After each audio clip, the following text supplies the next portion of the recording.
बहुत समय पहले की बात है। एक छोटे से गांव में 3 गरीब भाई रहते थे, रामू, श्यामू और मोहन। उनके माता पिता का बचपन में ही देहांत हो गया था और वे कठिन परिस्थितियों में पले बढ़े। उनके पास ना कोई खेत था, ना कोई बड़ी संपत्ति। वे दिन भर छोटे मोटे काम करके जैसे तैसे अपना गुजारा करते थे। संघर्ष और उम्मीद। तीनों भाई मेहनती थे, लेकिन उनकी गरीबी उनके हर सपने के आड़े आ जाती थी। रामू बड़ा था तो वह लकड़ियां काटकर बेचता था। श्यामू गांव के सेठ के यहाँ मजदूरी करता था और सबसे छोटा मोहन दिन भर इधर उधर काम ढूंढता रहता था। एक दिन उन्होंने तय किया कि इस गरीबी से बाहर निकलने के लिए उन्हें कुछ बड़ा करना होगा। लेकिन क्या, यह उन्हें समझ नहीं आ रहा था। 3 रास्ते, 3 तकदीरें। गांव के सबसे बुजुर्ग व्यक्ति बाबा जगन्नाथ बहुत समझदार थे। जब भाइयों ने उनसे सलाह मांगी तो उन्होंने कहा, तुम्हें अपनी तकदीर खुद बनानी होगी। तीनों अपने अपने रास्ते चुनो और पूरे दिल से मेहनत करो। तीनों ने अलग अलग राह चुनी। रामू का संघर्ष। रामू ने जंगल में लकड़ी काटने के काम को और बेहतर करने की सोची। वह दिन रात मेहनत करने लगा और धीरे धीरे उसने अच्छी लकड़ी इकट्ठा करके दूर के शहर में बेचना शुरू किया। कुछ सालों में उसकी खुद की लकड़ी की दुकान बन गई और वह अमीर हो गया। श्यामू की ईमानदारी। श्यामू को सेठ के यहाँ काम करते हुए कई साल हो गए थे।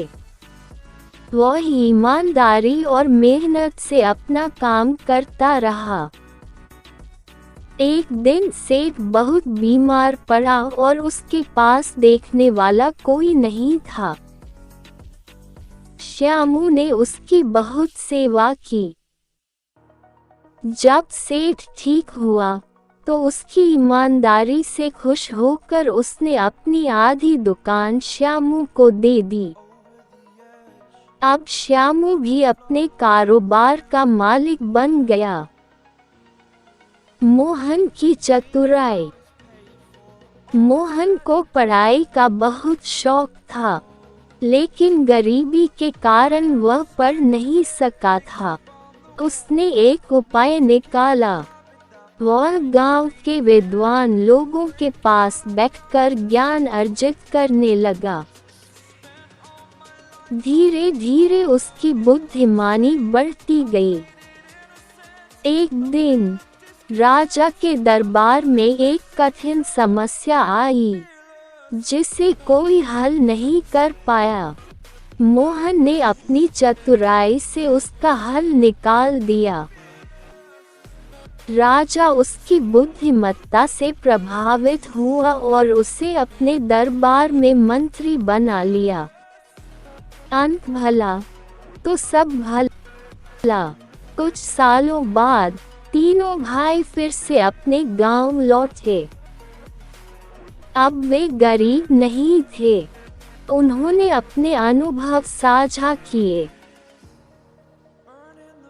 और गांव के लोगों को सिखाया कि मेहनत, ईमानदारी और बुद्धिमानी से कोई भी अपनी तकदीर बदल सकता है। गांव के लोग उनके इस बदलाव से बहुत खुश हुए और उनका सम्मान करने लगे। तीनों भाइयों ने अपनी समृद्धि का उपयोग गांव की भलाई के लिए किया।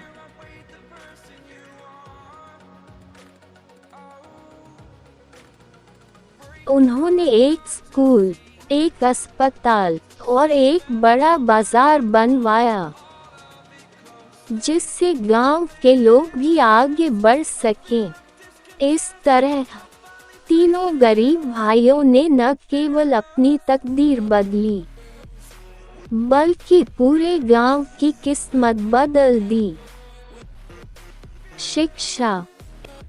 इस कहानी से हमें ये सीखने को मिलता है कि मेहनत, ईमानदारी और बुद्धिमत्ता से कोई भी गरीबी से निकलकर सफलता प्राप्त कर सकता है। कोई भी स्थिति स्थायी नहीं होती, अगर हम उसमें बदलाव लाने की ठान लें।